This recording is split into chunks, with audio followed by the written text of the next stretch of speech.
En esta oportunidad quiero hablarte del libro de Génesis. El libro de Génesis está compuesto por dos partes. La primera parte de los capítulos 1 al 11 y la segunda parte de los capítulos 12 al 50. Pero yo quiero hablarte de la primera parte, de los capítulos 1 al 11. ¿Por qué quiero hablarte en esta oportunidad de los primeros 11 capítulos del libro de Génesis? Por una razón. Los primeros 11 capítulos en realidad están marcados por lo menos por 4 o 5 tragedias. La primera tragedia la encontramos en el capítulo 3, que es precisamente de la tragedia que se conoce como la caída, que es igual a decir la salida, ¿verdad? Quizás parece más lógico hablar de la salida. Es decir, cuando hace su introducción la muerte, que marcó la separación o la salida, en este caso de Adán y Eva, de la huerta del Edén. Ahí se marca la primera tragedia, como es el caso de la caída o la salida. La segunda tragedia se da precisamente en la muerte de Abel en manos de Caín, es decir, se da el primer fratricidio, el dolor que pudo haber ocasionado en los padres, ¿verdad?, de un hijo asesinado. Eso viene a marcar la segunda tragedia. La tercera tragedia se da precisamente cuando se da la multiplicación de la corrupción humana,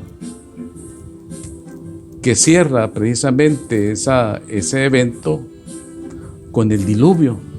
Entonces, ahí hay prácticamente dos tragedias: la multiplicación de la maldad o la corrupción y el trágico suceso del diluvio. Pero no terminan ahí las tragedias, por supuesto.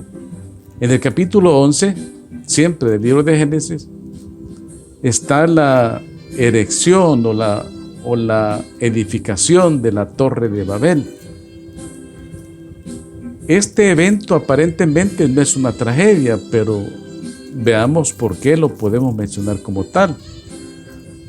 En la narrativa bíblica aparece donde es el ser humano, es decir, el colectivo, cuando dice hagámonos una torre que llegue hasta el cielo y hagámonos un nombre, es decir, el interés por construir la historia humana al margen de la historia de la salvación, o sea, de la historia de Dios.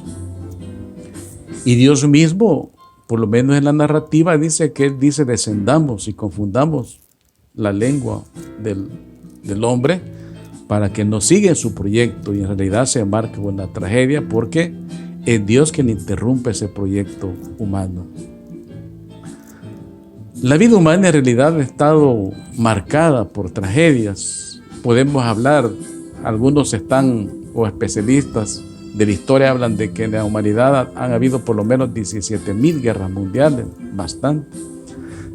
Cerrando, por supuesto, con las últimas 2 guerras mundiales conocidas.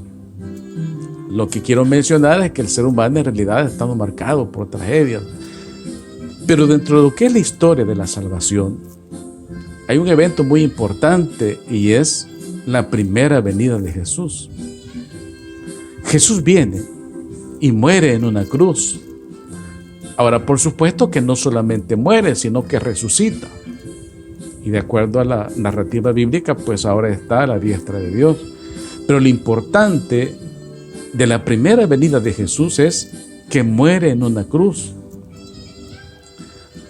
¿Por qué la muerte en una cruz? La muerte en una cruz es precisamente todo un acontecimiento trágico. Pero esta cruz se convierte en el símbolo del acompañamiento de Dios en medio y a pesar de las tragedias humanas. ¿Cuáles son en realidad estas tragedias humanas o qué es lo que las caracteriza? En realidad las caracteriza la muerte, las caracteriza el dolor, las caracteriza las enfermedades, el abandono. Es decir, la tragedia se reviste de diferentes características negativas, pero la importancia de Jesús es que muere en la cruz para acompañarnos. La muerte de Cristo Jesús representa el acompañamiento en medio de la tragedia, en medio del dolor, en medio de cualquier circunstancia adversa. Por eso, la importancia que tiene siempre el hacernos acompañar por la persona de Jesús. Quiero dejarte esta invitación, como siempre, para que reflexiones en la importancia que tiene el acompañamiento de Jesús en tu vida.